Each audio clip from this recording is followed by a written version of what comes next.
일본이 한국을 제외하는 방법으로 또 다른 차원의 수출 규제를 진행하려고 준비 중입니다. 이것은 작년 7월 일본이 한국에 전격적으로 실시한 수출 규제와 비슷하면서도 색다른 면이 있다고 합니다. 일본 정부가 인공지능, 양자 컴퓨터 등의 첨단 기술이 군사적으로 전용되는 것을 막기 위해 일부 국가만 참여하는 새로운 수출 통제 시스템을 만드는 방안을 검토하는 것이죠. 니혼게이자이 신문에 따르면 일본 정부는 참가국이 많은 기존 수출 통제 체제와는 달리 첨단 기술을 보유한 국가끼리만 연대하는 제3의 체제를 출범시키는 방안을 추진하고 있습니다. 쉽게 말해서 기존에는 수십 개국의 국가들이 얽혀 있어 수출 규제 결정 과정에 매우 오래 걸렸기 때문에 이를 첨단 기술을 가진 몇 나라만 모여서 빠르게 의사결정을 해서 군사물자나 기타 수출 규제를 하자는 겁니다. 기존에는 예를 들어 냉전 종료 후인 1996년 출범한 바세나르 체제를 통해 다자간 전략물자 수출 통제를 했고, 이를 통해서는 범용 장비 및 부품의 군사 전용을 막기 위한 규제 품목을 다뤘습니다.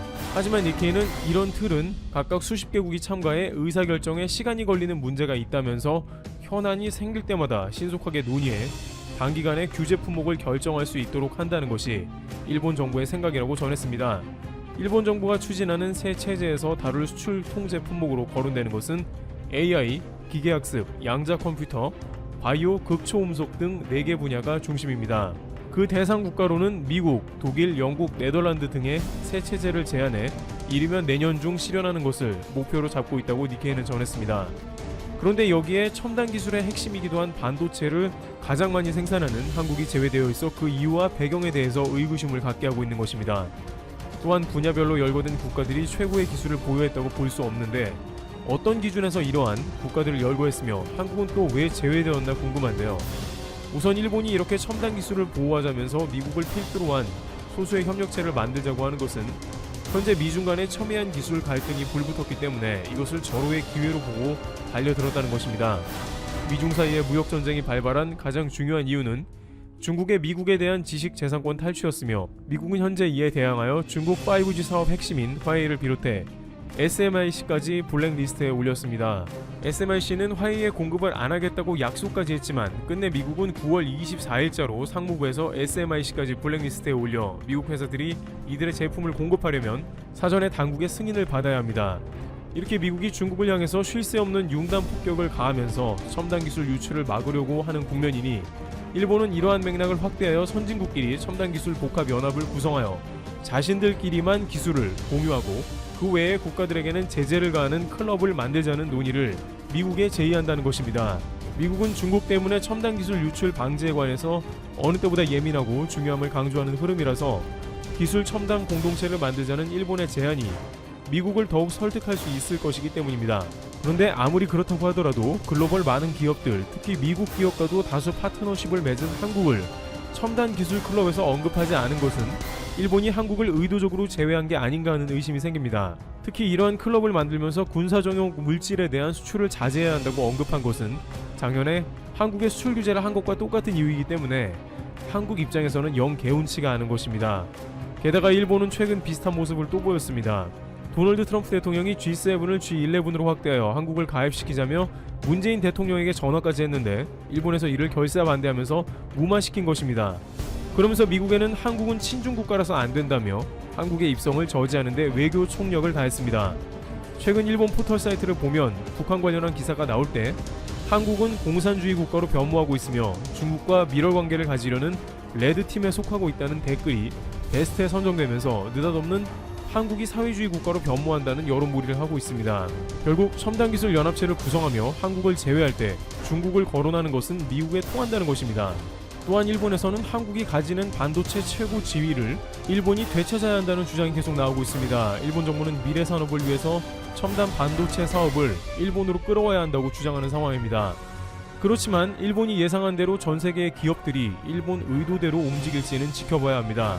아무리 국가 간의 협약체라도 최상의 기업들의 뜻은 전혀 국가의 뜻과는 다를 수 있기 때문입니다. 한국을 배제하고 미국과 함께 반도체 천하는 물론 첨단 기술 집약체를 추진하겠다는 의도를 보였으나 오히려 최근 한국에는 정반대 일들이 일어나는 것입니다. 세계 굴지의 기업들은 일본의 수출 규제에도 불구 계속해서 한국행을 택하고 있다는 것이죠. 세계 최고 글로벌 과학 및 화학 회사인 머크는 한국의 첨단 기술 개발 센터를 개설했다고 밝힌 상황입니다. 머크는 반도체 솔루션 등을 담당하는 사업 부분에서 각종 기술과 연구시설을 한국에 짓기로 했는데, 이는 삼성전자나 하이닉스 등이 글로벌 반도체 허브이므로 국내 기업의 부품 등을 적극 활용하기 위한 것입니다. R&D 센터라면 한국에 붙어서 주요 제품을 연구하고 개발하는 것이 가장 효율적이라는 판단입니다.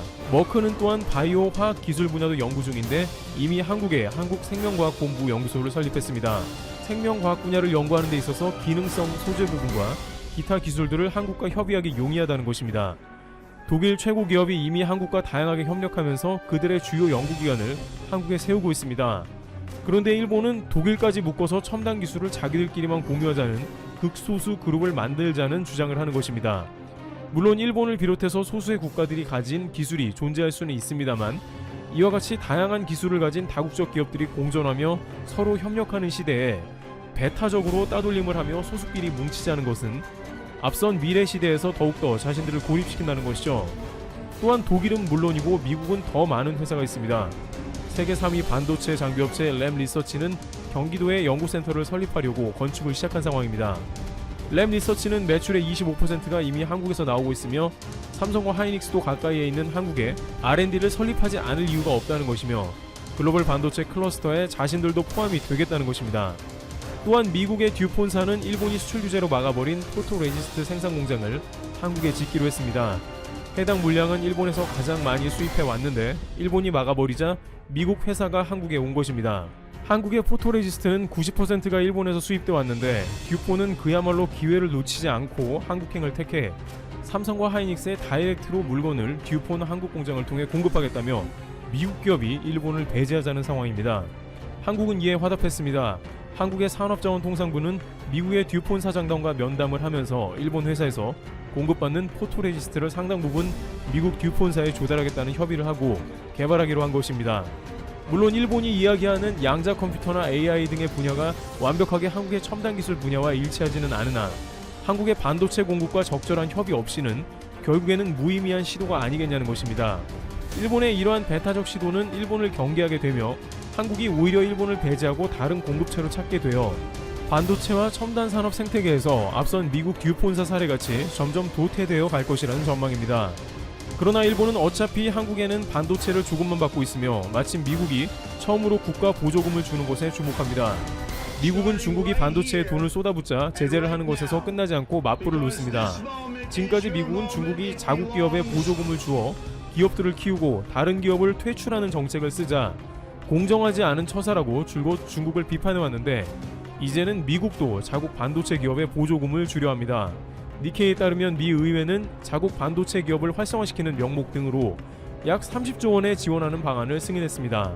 이것은 명백하게 중국의 첨단 산업을 완전히 고사시키겠다는 의도도 포함되어 있는 데다가 일본이 중국에서 자국 기업이 대거 철수한다고 밝히자 중국은 사실과는 거리가 있다며 조목조목 반박하고 나섰습니다.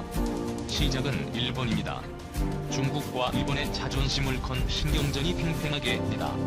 지난 7월 17일 일본 매체 니케이 아시안 리뷰는 중국 탈출 보조금 대상 87개 프로젝트 공개란 제목의 기사를 보도했는데요.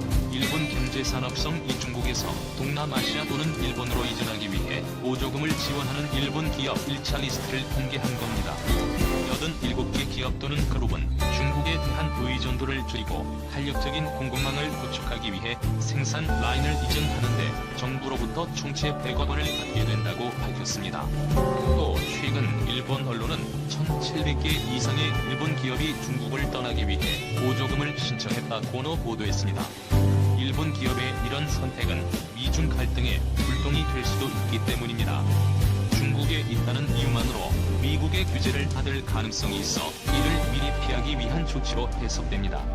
이에 대해 헬시나닷컴 등 중국 언론은 1,700개 이상의 일본 기업이 중국을 떠나기 위해 대기 중이라는 것에 대한 진실이란 제목의 기사를 18일 일제히 보도했는데요. 시나닷컴 등은 일본 기업들이 중국을 떠나기 위해 대기 중이라는 이 보고서가 발표되자마자 다른 많은 일본과 서양 언론이 이를 인용했다며 이 보고서는 1,670개 기업 1조 7,600억 엔이라는 두 가지 데이터를 강조한다고 존재했습니다.